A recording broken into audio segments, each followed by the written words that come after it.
I'll call the meeting to order at 6:06 p.m. And Sheila, or Alyssa, do you want to take roll?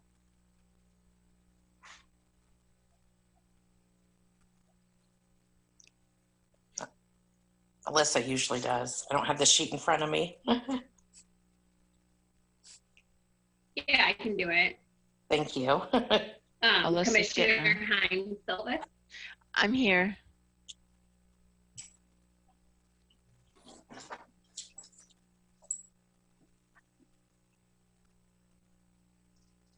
Can you guys see my screen and hear me? We can hear you, but you're breaking up.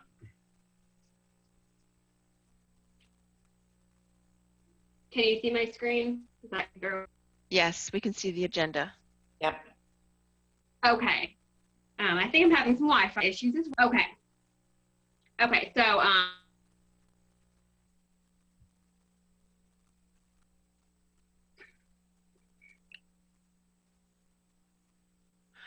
Oh, we lost the really speaker. And hello, Alyssa. okay. Sorry, my Zoom has today. Alyssa, do you want me to take ask for a roll? Because I think I can do it. I've got the list. That'd be great, Ann. Okay, so I think I'm here. Michael Brown. I'm here. Chris Diana. Yeah. Oops, now I hear Alyssa talking. I'll keep going. Robert Freeman. He's not here. Patricia Jones. Here. Darius White. And Salam. Hakeem Salam. He's got Abdul Hakeem Salam. So also not here. Okay, so we do not have a quorum, so we'll proceed with the agenda, but without taking votes. So let me get back to the agenda. Are there any additions? Oh, now we are on approval of the minutes from April 28th. And I think that you've all had a chance to look at the minutes. They were sent earlier. So are there any additions or corrections to the? And you're listed as both present and absent under members. Yes, I did notice that. I thought that was really miraculous of me to be there and not there. It's kind of like, what is that, Schrodinger's box? I mean, it's kind of a sad commentary on your leadership. And I personally disagree with it. I thought you were physically present and fully present. Thank you. I will fix that. I realized that tonight pulling it up. Thank you. Were there any other corrections or items to discuss from the minutes of April 28th? No. No? Are we good? Okay. So I guess we cannot, we'll come back and ask for approval of those. Oh, Robert's here. And Darius. Darius. And Darius is here. Oh, good. Okay. Hello. It's nice to see you guys. Good evening, everyone. Good evening. We just took roll, so we will add both Robert Freeman and Darius as present. And then we just looked at the minutes from April 28th, made one correction because I'm listed twice. So that were there any other corrections or clarifications that either you, Robert, or Darius see on the minutes from April 28th? No, that's the only thing that I caught, and Mike had already caught it. I knew he would catch it. Okay, so if there are no further corrections or clarifications, is there a motion to approve the minutes from April 28th? I move to approve. Second. Patty moves to approve. Is there a second? Second. Oh, I didn't hear who said Darius. that. Darius. Okay, second from Darius. All in favor of approving the minutes with that one correction from April 28th, say aye. Aye. Opposed, same sign. The ayes have it, and the minutes from April 28th are approved. So are there any, moving on, are there any additions to the agenda for this evening? Yes, we need to add recommendation to council for the consolidated plan. The draft plan was presented to the commission on February 24th, with it scheduled to be reviewed on March 24th, but with the shelter in place notice coming out, we didn't have that meeting and we overlooked it on our April meeting. So no major changes have happened to the 5-year plan. We might have found something, a typo or something like that. But other than that, there were no major changes from what you saw back in February. Okay, thank you, Sheila. Do you want to put that under, do you want to have that under unfinished business, or where would that fit in our agenda? Or do you want to Sure. just do it? We could just do it right now since you've introduced it and you've explained it. Sure, that's fine. Okay, so the question for us is to make a recommendation to City Council for approval to the 5-year consolidated plan, which we've had for review. Is there a motion to make that recommendation to Council? I so move that we pass on our recommendation to City Council for the updated consolidated plan. Motion from Robert. Is there a second? I second. That's a second from Patty. Is there any discussion? Okay, if there's no discussion, let me ask for the vote. So all in favor of approving that motion as stated by Robert, say aye. Aye. Aye. Opposed, same sign. The ayes have it, and the motion passes with the recommendation for approval to go to City Council. Does that do it, Sheila? Yep, That's what that's you it. need. Great. Okay, good. That's it. Okay. Any other additions to the agenda? Okay. On to the next item, and that is public input. Is there any public input? I didn't see the, I didn't see if anyone else was attending this evening. I don't think so. No one else is. No one else. Okay, I can't see that anymore. I can't see the participants anymore. So now we're on to the presentations, which is the staff report. And the staff report is really going to be through the new business. The past month of April and through this part of May have just been really focused on these additional funds that are coming from the city, and lots and lots of meetings, lots of HUD meetings, lots of webinars. So I'm just trying to get the administrative pieces of it completed, which we did at our April meeting, and council approved the amendment to the plan. And so now the next stage is these recommendations for programs. That's all I have. Thank you, Sheila. Any questions for Sheila or Alyssa on the staff report? Hey Sheila, has there been any coordination with COVID-19 and housing or helping with, I forgot the agency that's right down the street, township, as far as COVID-19 and housing? Is there anything that we can do, or just everything is okay?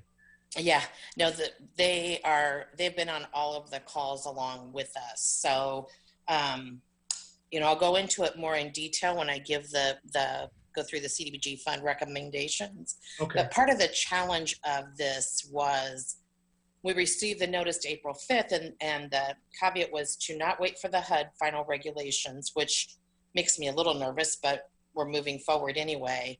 But the second piece was you can't duplicate benefits. And so township isn't directly receiving funds, but obviously they serve a lot of homeless or near homeless people. So they've sat in on a lot of the calls, and like a pot of money came from the state of Illinois the 1st of April to extend the shelters so that they were set to close April 15th, but they received funding to go through the end of May. So this funding source couldn't be used for that, and gratefully they had monies to keep it going. But those kind of calls and conversations, Danielle has been as closely tied to them as I have. So it's a balancing act of trying to find where there's a gap and where we can plug in and help. And we're reaching out to everybody for assistance with that. Thank you very much, Sheila. Uh-huh. Any other questions related to the staff report? Thank you, Sheila. And thank you for your question, Robert. That was good to know.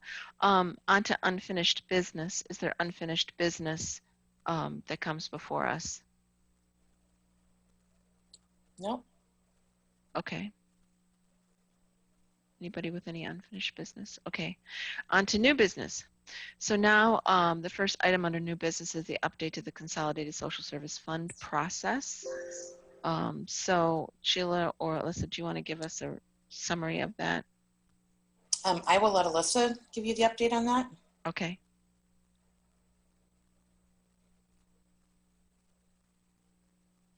Hopefully she's still on the call. Yeah. I see her on the call, but she was having so much trouble Are you still there, with Alyssa? her internet. So we went to council yesterday to discuss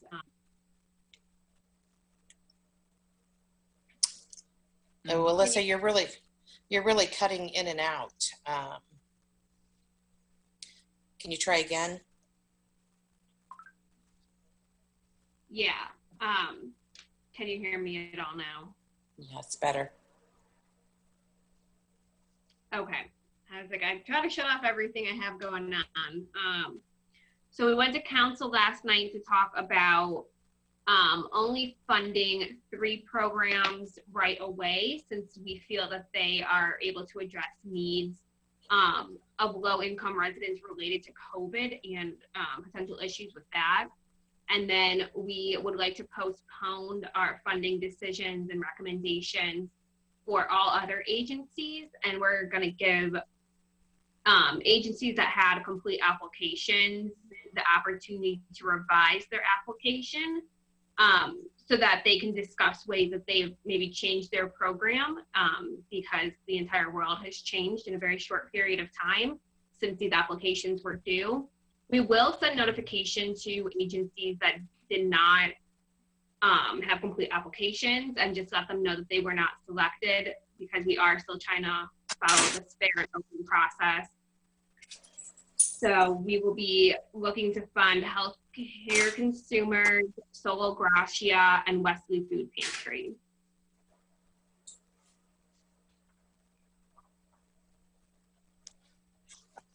Any questions for Alyssa? Yes, can you repeat that last sentence, Alyssa? It was muffled, I'm sorry. Yeah, we will be looking to fund Healthcare Consumers, Solo Gracia, and Wesley Food Pantry. Okay, thank you.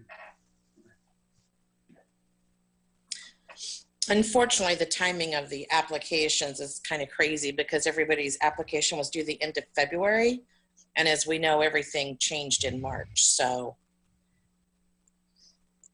making these changes, we're hoping to be able to provide the best services for the community. It's nice that you can have that little bit of flexibility. Mm-hmm. Any other questions for Alyssa or Sheila? Okay. So now we are on to under new business, on to B, CDBG, CV funds, and a discussion about that. Now, is that the manual that you sent, Alyssa? Yes, it is. Okay. Yes, that, and then Sheila has a PowerPoint that I'll share. Okay. Chris said he's having a hard time getting in, so I just emailed him and told him to try again. Oh, I see him. Yeah, so hopefully he's able to get on.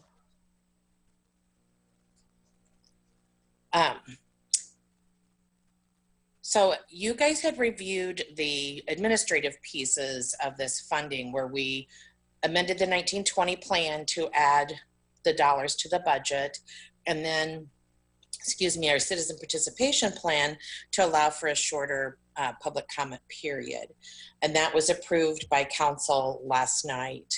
But at your April meeting, you'd requested that proposed programs come back to you for review.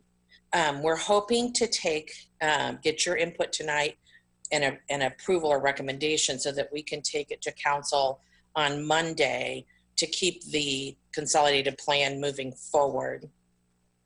It's going to take them about 45 days to review. And so, of course, that means we can't spend any new money till we get that final approval in from HUD. So thank you for your patience with us on this. I literally finished it late last night, and Alyssa sent it as soon as I had it completed. So, you know, just so you understand, it's just been an ever-changing process. So as we've met with community leaders and social service agencies, Cunningham Township, Champaign Township, nonprofit agencies, CU Public Health, just a variety of people, I will walk through the timeline. April 2nd, we received notice of the funding. We started meeting immediately with numerous agencies, and I probably literally are on 15 to 20 hours of phone calls and webinars a week on potential programs or waivers or what other communities are doing on with these funds. April 8th, you recommended approval of the amendment. May 18th, council approved that, or May 18th, they took the committee of the whole, and then May 26th, they adopted it. So tonight we're going to walk through the programs that, you know, like I said, literally was finished yesterday, and tell you where we decided to focus the funding. The funds are to be used to prevent, prepare, and respond to the COVID-19 pandemic. And this makes it challenging because there are so many needs outside of this pandemic, like affordable housing. But if the need existed before and we can't show that COVID caused the change in the circumstances, we cannot spend this pot of money on it. And a good example of that is affordable housing. We know that's a big need in our community, but we can't use COVID funds to build new housing because that was there before. The communities that were encouraged by HUD to work in partnership with public health and other agencies to kind of find where that unmet need is. And during this last 6 to 7 weeks, while we've been meeting with other agencies are being funded through other pots of money. So we think we might have identified a need, and then, you know, suddenly the homeless get, you know, $500,000 from the Emergency Solutions Grant, which is fabulous, but then that kind of takes you down a new path. The programs cannot duplicate other benefits. And then we, like I said, are encouraged to move forward with programs and not wait for guidance from HUD. And as of right now, we still do not have the final guidance. So we wrote these programs to meet the way that HUD currently looks at situations. HUD did offer waivers in the middle of April to offer flexibility to the program. And we did ask for all the waivers. I'm not sure that we will need them, but I felt like it was better to ask for all the waivers up front, and then if we needed them, they were there, and if we didn't need them, then so be it. Next slide, please.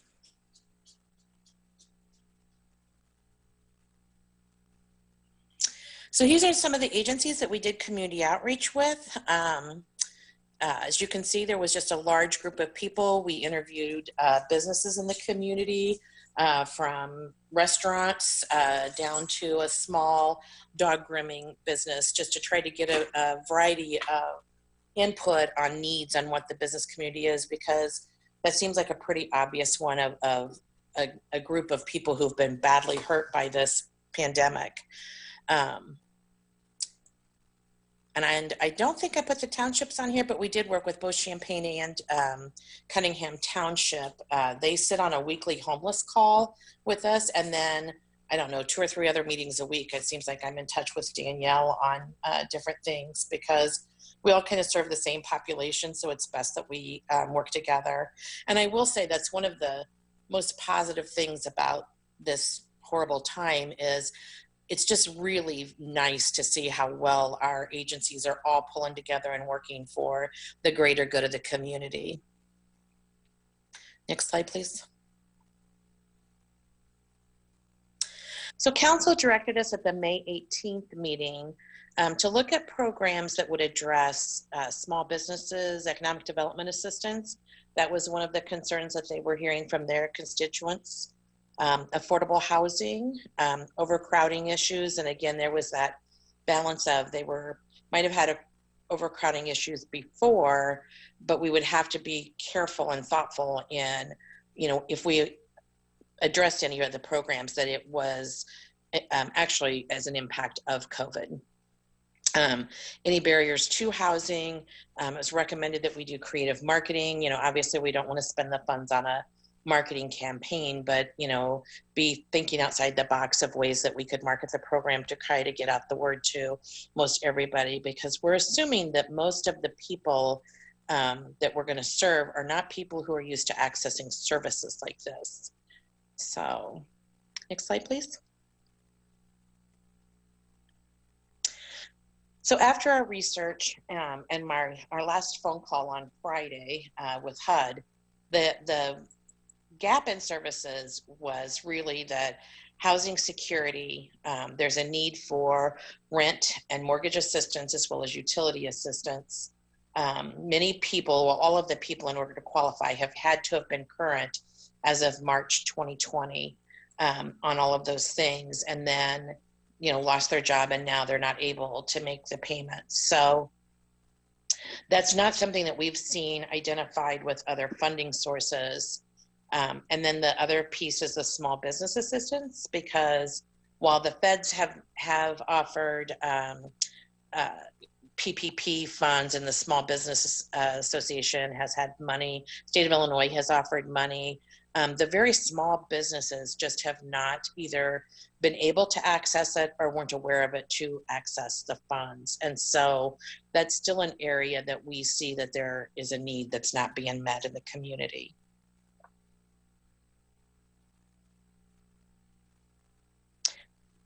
So the two housing assistance programs that we looked at were a housing subsidy. CDBG will allow you to provide a short-term subsidy for mortgage, rent, and utility assistance for 1 to 3 months. And, it's just really to keep people in housing, stop homelessness for emergency situations like this. This is considered a public service, and typically there's a 15% cap on our public services, but that's one of the waivers we requested, so there isn't a cap for the next 2 years. So we should be able to provide assistance to the community and not have it worry about, hitting a ceiling. The other piece that we asked for an exemption on was the tenant-based rental assistance program. We had been working with the county, who currently administers with their portion of the home funds a tenant-based rental assistance program. So we tried to utilize our sources and focus on agencies that currently have experience and can hit the ground running without a learning curve on this to implement a program. So they are going to be doing a short-term program that will, right now, it's been designated to end December 31st, according to HUD.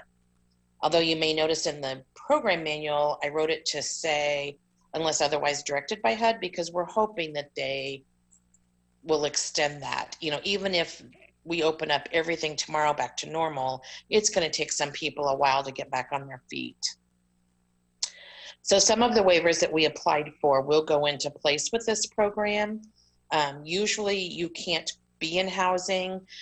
You have to have not signed a lease. And so HUD has set some of those things aside so that we'll be able to go in and say, for example, I have not been able to make my rent payments. They'll be able to just come in and help me with that as long as I meet the income guidelines and the other guidelines of the program, and not have to have me sign a new lease or move in other directions that is normally required. So we're hoping with that short-term subsidy and then the rental assistance through December 31st, we'll be able to at least, offset homelessness for a lot of families. We're anticipating there's going to be a lot of need for this and request. And so we've set a couple of priority levels that for the housing subsidy, the lower the income person, that will kind of rise them to the top of the list. And with the TBRA, we have set a priority to help families with children first if there is a long list. And if there isn't, obviously we will help everybody we can. So does anybody have any questions so far on that program? Oh, that sounds really good. Okay. Next Sheila, slide, please. I just had a question on the criteria that you sent out on them. Mhm. This would be specifically section 4.1 and 4.2, some of the eligibility things. In there, it's talking about eligibility as of March 2020. Right. And that being, that's a term, I'm wondering if it doesn't need a specific date to go with it. One of the later sections, 5.1, uses the day of the shelter in place. Otherwise, my thought is, especially since you're dealing with things like mortgages and rent, that all involve grace periods, that always makes it odd if you don't have a date. Rent that's due on the 1st is still considered in good standing until the 5th, even if it's not paid. So you get that kind of wiggle room in there that's hard to, or can cause more math to have to be done than necessary, Right. I struggled with a specific date on this because I'm assuming, most everybody was in good standing whenever their March payment was due. So if it was March 1st or March 15th, that they were good. I'm guessing it's the April and May payments where the impact happened, since most everybody was able to work through the 20th of March. So I was fearful about putting like March 1st because what if somebody is March 15th, so I was trying to be flexible and inclusive. I think that would apply with rents, but I would think with mortgages, obviously mortgages may be any day of the month. Right. And I suppose you could have someone whose mortgage payment was due the 25th and they might have been laid off on the 21st, kind of a thing, and not made their payment as a result. I'm just wondering, I understand that what you're saying about kind of struggling with should there be a date, but I'm just wondering if maybe using that March 21st might not be a wise thing, so there isn't any debate about it,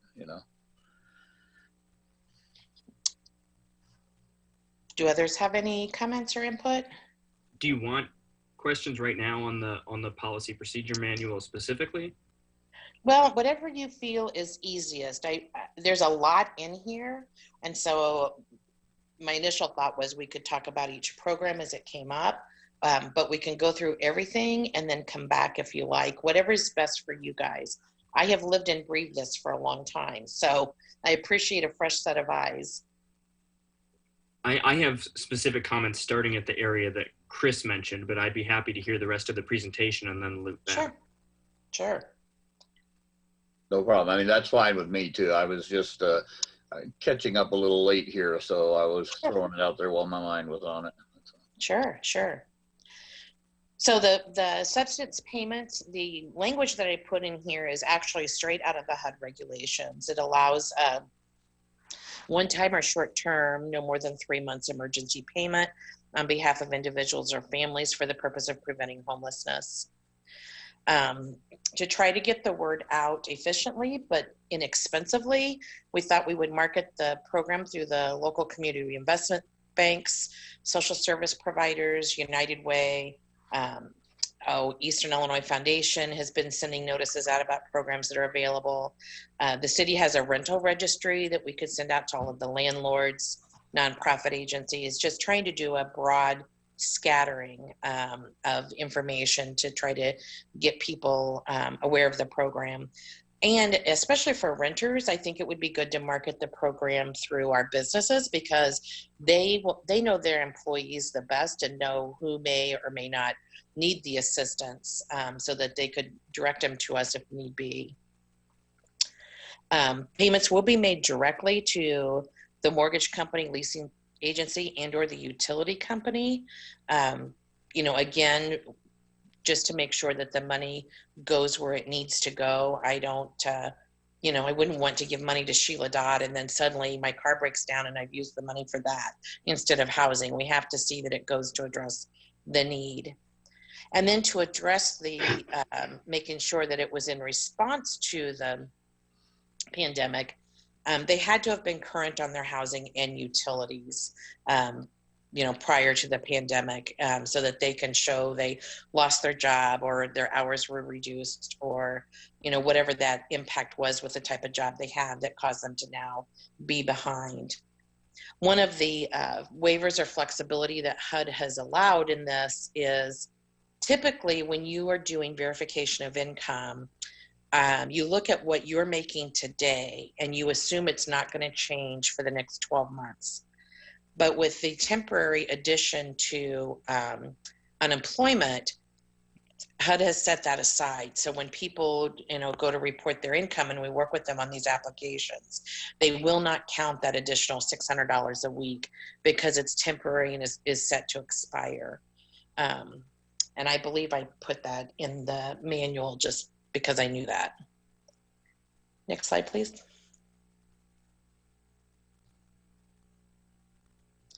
So the tenant-based rental assistance is modeled very closely off the existing program. We made a few changes, but because Champaign County Regional Plan Commission has staff that's going to implement it, and they got additional funding for staffing, which is wonderful because it's not going to take away any funding for this program. We modeled the program to meet what they currently do.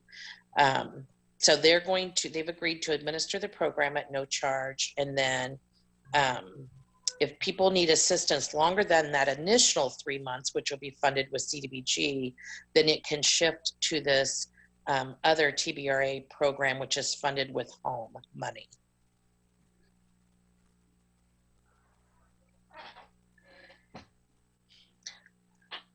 And so what does low income look like in our community? A lot of people hear low income and assume the lowest of the low. And really, I think our low income is fairly generous. So in order to qualify for these programs, a one person household cannot make over $46,000 a year. So there's a lot of people that will qualify for that initial 3-month subsidy. And you can see as your family size increases, then so does the income. So if you're a single mom with a couple of children, you can't make over $60,250 a year, and that is gross income. Now, TBRA has set a limit of 60%, and it's always been that way. And they did not make a waiver on this. I had hoped they would, but they didn't. You still have to assist those making 60% or below with the tenant-based rental assistance program. Next slide. So Small Business Assistance Program, there was a group that met several times from City of Champaign, Village of Rantoul, Champaign County Regional Plan Commission, the Small Business Development Center. There was just several of us that met to kind of talk about existing programs that we knew were kind of coming down the pike, like State Farm just launched a low interest loan program, and just trying to identify where that need would be. Don Elmore from the SBA noted that a lot of the very small businesses and minority and women-owned businesses just did not have access or ability to get the PPP, the Paycheck Protection Program. And so we felt like kind of focusing our funds on those lower, smaller businesses who aren't a franchisee, that, are mom and pop businesses that we really want to encourage to and help continue to sustain in the community, that's where we would focus our funds. The current program, the PPP, protects salary, and there are some low or zero interest loans that will help with some operating cost. And so looking at what was eligible to be used for these funds, and talking to some businesses, I struggled between doing 2 months of operating or a flat $10,000. Some said, well, $10,000 would cover 4 months of my operating costs. So that's why I worded it the way of an average of 2 months operating cost, but not to exceed $10,000, because we want to try to help as many as we possibly can. And I feel like 2 months of assistance, unless we get further funding, that's kind of the best balance so we can help as many as we possibly can. There isn't any funding that I'm aware of that will help a business retool their business. So thinking of like Rick's Bakery in downtown Urbana, maybe they're going to have to switch their business model. Instead of being a walk-in bakery, maybe now they're doing a catering service. And so that retooling that they're going to have to do to stay afloat, maybe they could use these funds to help with that. Or, Crane Alley, and I'm just throwing out these names of Main Street businesses, maybe they want to reopen it and have people be able to not have quite the social distancing guidelines once that's lifted. So one of the new studies that's coming out is businesses should redo their ventilation system to where the ventilation flows differently and more often, so that it makes it a safer business to be. So those rehabilitation programs are eligible with this pot of money as well. There are some who are just simply going to need operating cost, and that's fine. And then we can also provide personal protective equipment with the funds. Next slide, please.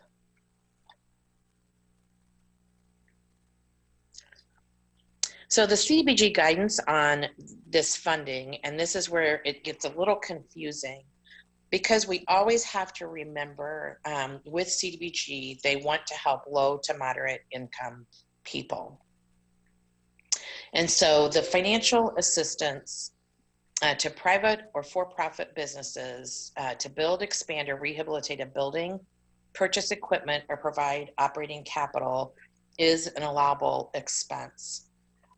But we will have to work with tracking how many low to moderate income employees they either employ or retain through this funding. A micro enterprise is a business that is 5 employees or less, where the owner of the business is considered that low to moderate income household. So the activity will be designed to assist that very, very small business to meet their needs. So in the program manual, it says the small business is defined as 15 FTEs or less, full-time equivalent employees.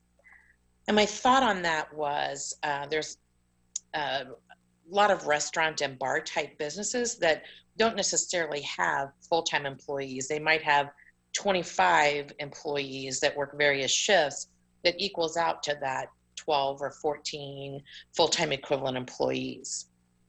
And that would fit under that first category. Or there might be very small businesses that have 5 or fewer that are this micro enterprise, where we can take into account the owner's income that will help them get into an avenue. And the reason they're also separated is because in the CDBG guidelines, they are different matrix codes, which means nothing to you guys, but it's just how I would have to track them in order to meet the HUD requirements. So that's why those 2 programs are separated like that. If we get a lot of requests for this, we will prioritize the very small businesses who are minority and or women-owned businesses first, because one of the things that we've heard about from the Black Chamber of Commerce and others is that group doesn't necessarily have the banking relationship, and so they have missed out on some of the programs that are available. And then if that it is not a priority level that we need to meet, then those businesses that are retaining the greatest number of employees seemed like the the next step. Next slide.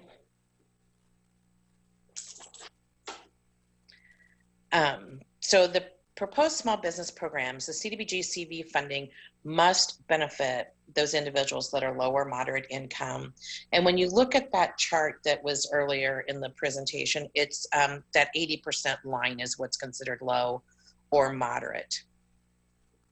Micro enterprise, you look at the business owner's income along with the other employees, where the other program you do not.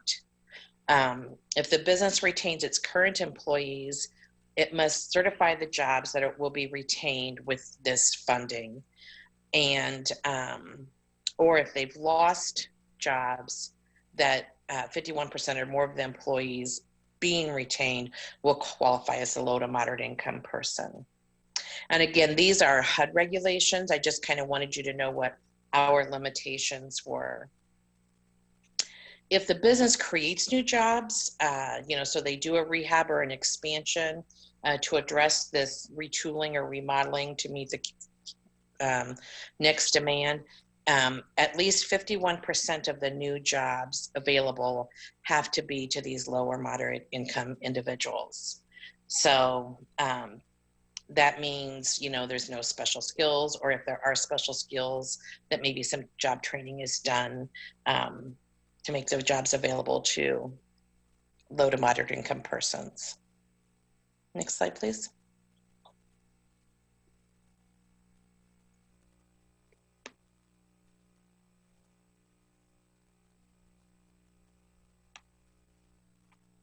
Is that it?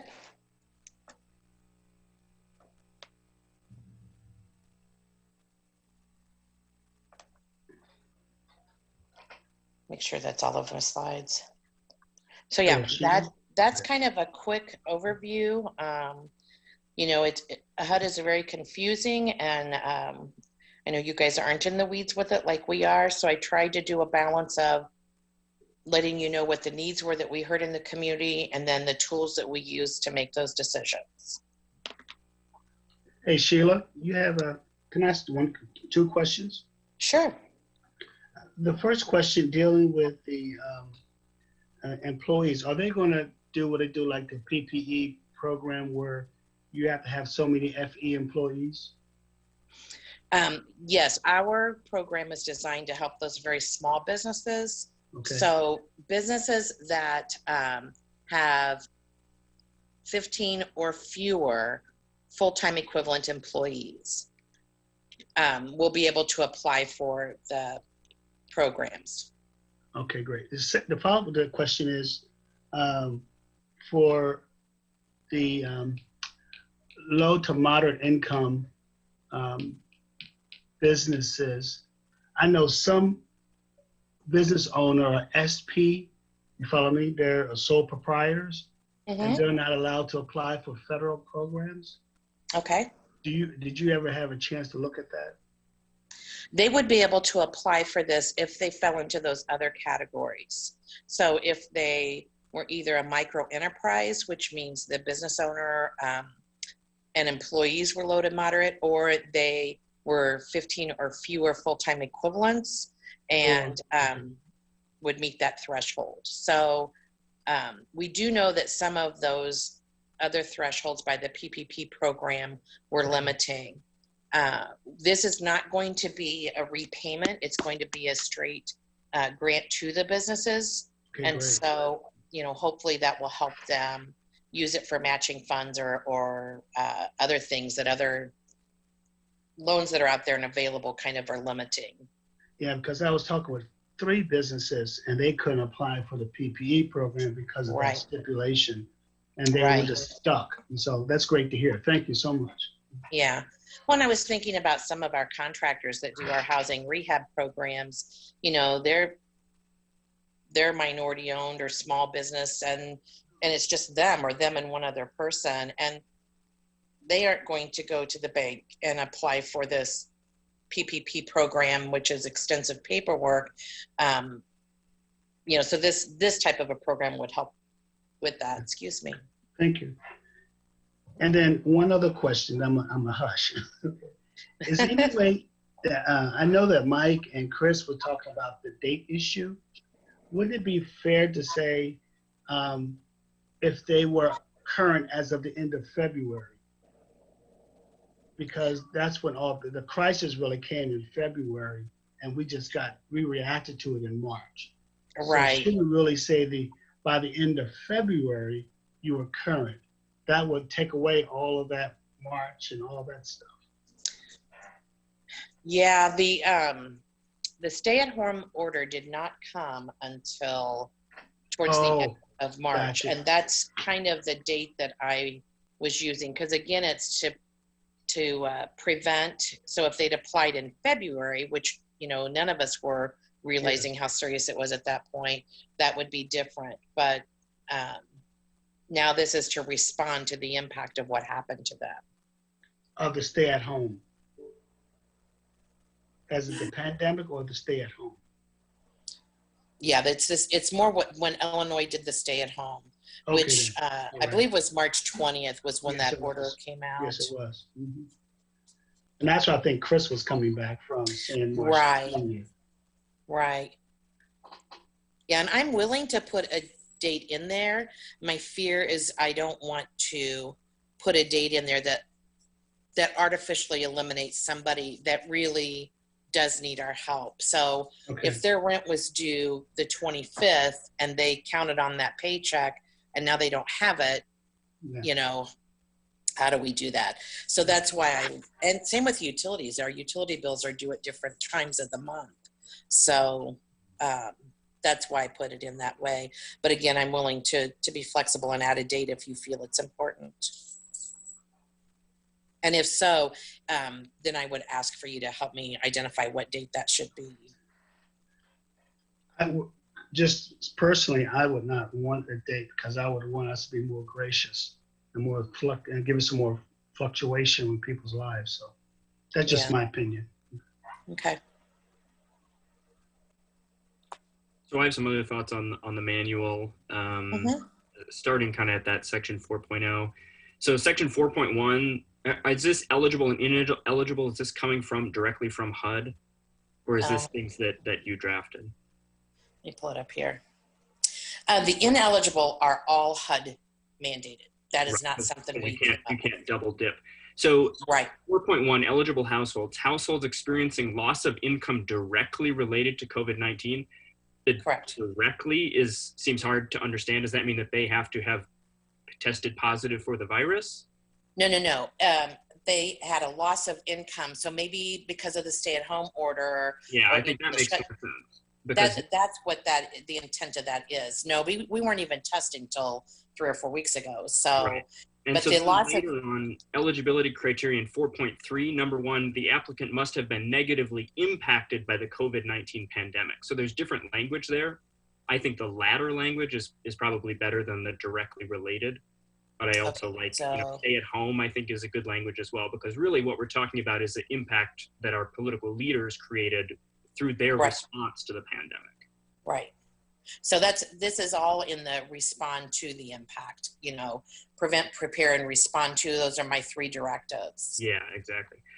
So then down 4.3, their name has to be on the utilities lease or title. So no subletters or other people who have different rental arrangements for where they're living. Hadn't thought of those. So how would we do that? I mean, that's the question, right? If you've got an informal sublet agreement, someone else's name on the lease, but you're paying the rent, how do we know that you're actually paying the rent? That's a tricky one. Right. And, I originally was going to write this to say that the landlord had to apply on your behalf, which would take care of a case like that because the landlord would hopefully know it was sublet and that you had been current. However, what if you have a landlord that just doesn't want anything to do with this, and now you have a need, but you're not going to be able to access it because your landlord's not willing to work with you? So it's tough to think all of these things through. I think the way to get around that, Sheila, is somehow they verify that they actually paid the rent. I mean, they would have to. It's not our responsibility to govern that. Their responsibility to provide the receipt of payment of a mortgage That makes sense? Or And as we design the applications for these and the verifications, it's going to have to be a quick process, because I don't want to make a process so cumbersome that it takes us 8 weeks to get through, to get somebody some help. But I think that direct communication with the mortgage or landowner is going to have to happen. And, to just verify that, Sheila's not applying on behalf of Pastor Bob, and Pastor Bob's doing fine, so you want to make sure the money gets to where it's needed. And for every 100 people we help, there's always that 1 or 2 that are our headaches. So it's hard to think of everything. But do you think I should word that differently? And if so, how would you recommend I word it to make sure that we capture helping the ones that we want to help? Well, so the money is going directly to the landlord, right?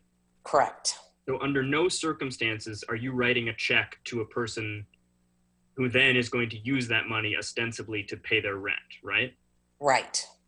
So all you really care about is who is receiving the rent money, making sure that they get their money.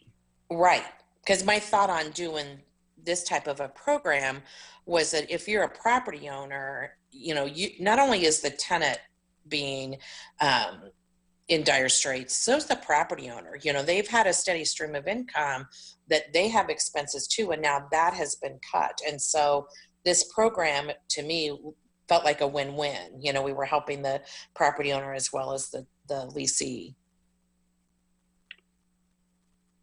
Right. I think you could say the applicant must be the person who is responsible for paying the rent on the premises or the mortgage or something like that. Now, the downside to that is that you might have, let's say, a student applies and their parent pays the rent. Does that mean that the parent has to apply? That seems, I don't know. Maybe that is a good way to do it. Welcome to my world, Michael. I hear you. It's just I don't tough, have a solution for you. That was just something I flagged. Yeah. And like I said, I'm open to suggestions or ideas. It's just, that was my thought in wording it that way, but yet I hadn't thought about subletting. And, we will make this in here that exceptions, may be granted. We may look at a personal situation and see, oh yeah, Alyssa has lived in Urbana for, 6 months, and she just started subletting this apartment, and her landlord says she has been current, and now, but for COVID, she needs this assistance. And so, if we can document the file and show that, I think, that we will be able to move forward with the program with no problems. But yeah. So anyway, that's one. 4.4.1, you're doing an interview with every applicant? Yes, because our funding is limited. I'm guessing we'll be able to help. I'm guessing 20 tenants and maybe 30 businesses. We have a total of about $275,000 for both of these programs. So it's not going to go far, unfortunately. Now, hopefully HUD gives us more money and all of these administrative things are done and we can move forward. But right, that was my thought on that. Okay. So I have a question about that. So does that mean that Sure. people need to have the technology to Zoom with somebody remotely?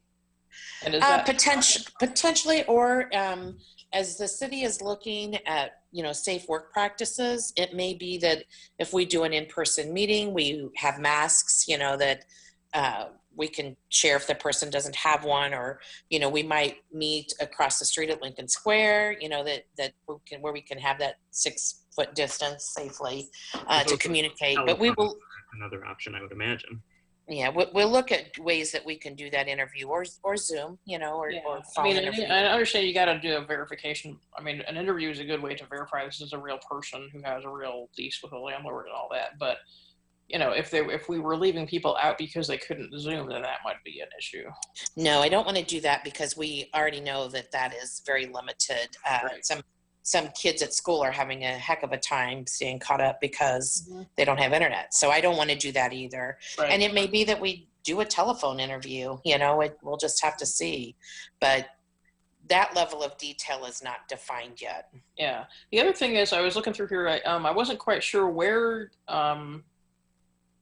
does the landlord know this is happening? Because if I'm a landlord and I know my tenants, like, you know, they used to work at a cafe or whatever, now they're not working, so their rent is late. And then how would I find out that, oh, I should just hang on, it'll be fine, this person is trying to get some extra resources? Is that part of the process anymore? Yes, when we go to market it, we will market it to everybody in our rental registration database. So any landlord that has units in the city of Urbana will get notified that this program is available. Okay, that's It's great. something we can do quickly. Everybody would get the same information at the same time, and that it wouldn't cost us much money. Sure. Okay, that sounds great. So Sheila, this is Ann. Say you get, you know, you can help. What did you say? 20 tenants and 30 businesses. That's just kind of my rough guess. It may be more or less. And you'll notice in the budget, the final budget, I lumped all these programs as one, because if we have a stronger need for businesses and not that many tenants apply, because I just got notice today that the state of Illinois is going to be offering rented mortgage assistance. So maybe we don't even get applicants for it, then we can easily shuffle that money over to businesses. So then if you get quite a few more applying, then you're going to go back to that priority list that you Yes. shared through the, okay. Yep. All right. I think Unless that's you- got to be, like, I'm glad you set that out clearly, because it's hard to make those additional qualifications once you have, 50 eligible applications, and you've got to figure out how to whittle that down to 20. Right. Yeah, so that's good. That answers my question. Is the requirement of getting copies of social security cards for all household members, is that a HUD requirement? Yes, it is. Okay. We have to prove that they are a citizen. And So- does a household member include a child or a baby who is not legally required to have a social security card? No, it's anybody who lives in the household that's over the age of 18. Well, maybe you should add. Well, if you took that directly from HUD, I guess you don't need to modify that language. But I was just thinking the same thing. What if they're little kids? Those are their household members, or maybe they define household members as adults somewhere else Yeah. in the document. So never mind. We're really nitpicking here now. No, My I last thing appreciate was it. 5.13. There's a COVID-19 TBRA case manager who deals with property maintenance issues. That read to me as completely absurd and ridiculous. But I didn't know if that's a HUD requirement or something you came up with. Nope, it's a HUD requirement. Okay. The TBRA section was literally taken from what is currently allowed by HUD, and the only changes that we made were the ones that the waiver allows us to do. So, we don't have to do HQS inspection. So say, again, I was the one that was impacted.